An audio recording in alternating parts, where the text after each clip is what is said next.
I came into a program which had two work terms, so I had to find a co-op. And I had to start looking for a co-op after my third semester. So I was just a year in Canada, and that's where I had to start looking for jobs and internships. So going forward, Ramneet, my next question is from your personal experience, and I'm sure after meeting a lot of international students and immigrants through Empower as well, through the Empower as well. So my question is, if you had three options to move to Canada, the first would be, let's say, coming after high school, second coming after a high degree, and the third is moving after some sort of personal professional work experience. So what would you recommend to someone who's still in that planning phase?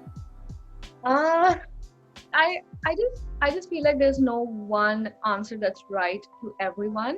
It really depends on your personal situation and your goals and your industries. Right? Per se, if you are in business or if you are in finance, our education is very similar throughout the world. Hmm. So the courses I took in India in my grade 11 and 12 in commerce, I studied the same accounting here. So, right, your ledger doesn't change, your debit credit doesn't change. So, in that senses, I didn't have to face a lot of issue that my education was wasted, which I feel a lot of technical fields go through that because uh, when you are in a technical field here, there's a lot of on-job experience, there's a lot of in-lab experience, internships, and things like that. So if you're doing that in India, because from just an example, I have a friend who did biometrics back home and he studied biology and studied engineering, and her engineering was really different in India because it was all theoretical. And when she moved here, she realized that people around her who do an engineering degree was all practical because they literally learn through jobs and learn through labs and things like that. So her education wasn't really transferable as much, and because she didn't have any work experience. So in that sense, you have to kind of like do it over again to kind of catch up to the language, to the softwares, to everything here, right? So I think you need to ask yourself that question: is like, what do you want to do? Like once you kind of figure out your field and see how much of the education that you're going to get in India is relevant here, right? If it's not, then there's no point of wasting that much time and money in India when you can get that education here. Because education here would be different. And then the second thing would be that yes, someone who has some sort of Canadian education would get a priority over you in the job search, right? Which is like in some senses fair because someone has studied here, so they kind of had the time to become a part of the society here, to kind of like kind of transition or season themselves into the Canadian population, and they know how Hmm. to, and they've studied in the Right. Canadian economy, right? So of course they're going to have some sort of advantage. And again, every most of the courses here, 90% do come with internships or work experience, so you're already one leg ahead of someone. So I think if I had to do it all over again, I would still come after my grade 12 because one, I didn't have to let go of anything I did back home because again, I did nothing. So I started from bottoms up just like any other student would. So I think I was in the same time span as any other domestic student. So of course that was an advantage. Second, if you are doing the basic education here, then you are going to enter the job market as an entry level person, which everybody else does. So you are not facing the competition of entering as a skilled worker, right? So there's an advantage there to start working from bottoms up. And again, I'm not taking a step back. I think the other thing I've seen, which is with a lot of people, is coming after work experience.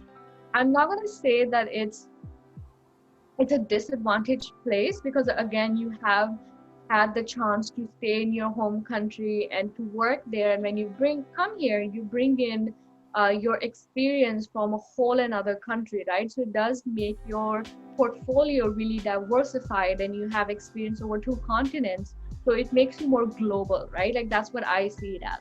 But the thing we really have to understand, and I think that's what we'll discuss more in detail, is when you are looking at job search, you really, really have to shift your perspective of what you've done back home to what is applicable here to what is it not, right? Like I never like I never advise someone to take a step down or be like, you have to start from the scratch and everything you did back home is onto the waste. No, it's not. Right. But you really have to figure out where exactly can you fit in here, and then also, you are at that age when taking a step back or starting from the beginning is much harder versus me as a student. I could live on a student budget and I wouldn't mind taking a Mhm. step, That's true. right? But your situations are different if you're moving in your late 20s.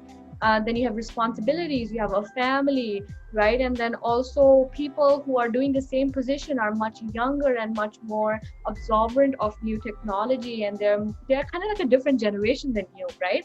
So you will face more issues in being able to settle down, to find your own place, and again to start your life from the scratch again.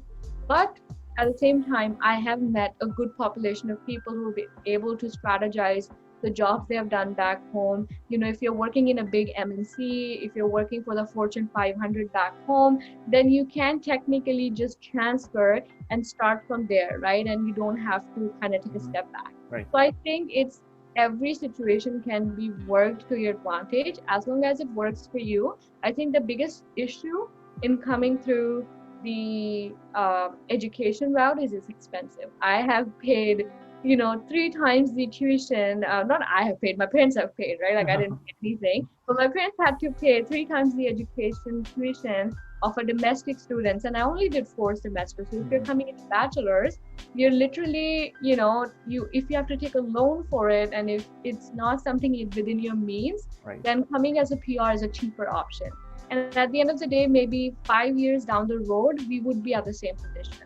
So it doesn't, in the short term, it will be really hard, but in the long term, it could work out. So I think you really have to ask your question that to yourself. I think I couldn't ever pick it. I love my journey and how it went, but I wouldn't say that was the right choice. Maybe for someone else who did that, because I missed out on growing up in my home country, having that college experience. Because I was working since day one, I didn't really have a college experience, so I missed out on that, and I wish I didn't. So yeah, you always have to give up on something. I feel like whatever you have learned back home, whatever worked for you back home would not work here. It's a different market. And again, it's applicable everywhere. The resume I have now, if I use the same resume for US, it's not going to work because it's a different industry. You have to understand that it's a different way of hiring.